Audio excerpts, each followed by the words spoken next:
Irish soda bread, to me, was something that I grew up with. My mother was an amazing chef. She just loved to be in the kitchen, and I would somehow find myself drawn to see what she was doing. This was one of her favorite recipes, which is the soda bread. So here's to you, Mum. We're going to take some flour, and now we have some lovely, creamy Irish butter. We're going to mix this all up together, and we're going to make it into a nice flaky crust. There's no lumps. You don't want lumps, okay? Keep it nice and smooth. We're going to add a pinch bread soda. You can be a little bit more generous with that. Some baking powder, tiny pinch of salt, and be generous with your sugar. Nice plump raisins. There you go. Blend this all together. You can see already how it's starting to just look exactly like I want it to. Nice and flaky. Now the way I like to mix my eggs and my milk together is I like to make a well in the middle. Of course you're going to get your eggs, your 2 eggs, and then you got your buttermilk.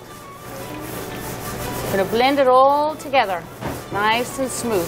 Now this is what you call gentle mixing, because if you mix too hard, your bread will become very heavy.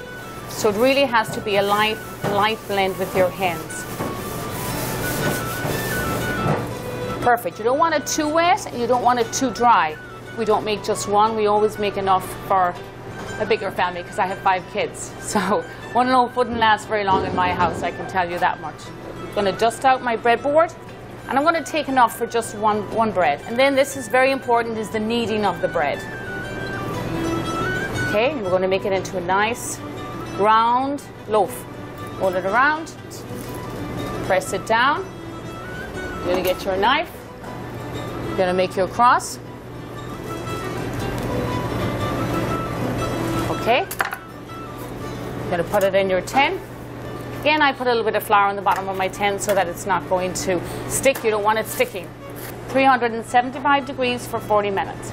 So now, this should already be cooked, and here is your lovely soda bread. If you've got a hollow sound, your bread's done. Keep everything simple. Don't be afraid to just play around with it and add whatever you want. You can add cranberries, you can add nuts, you can be creative with just a simple one recipe. Can't beat that.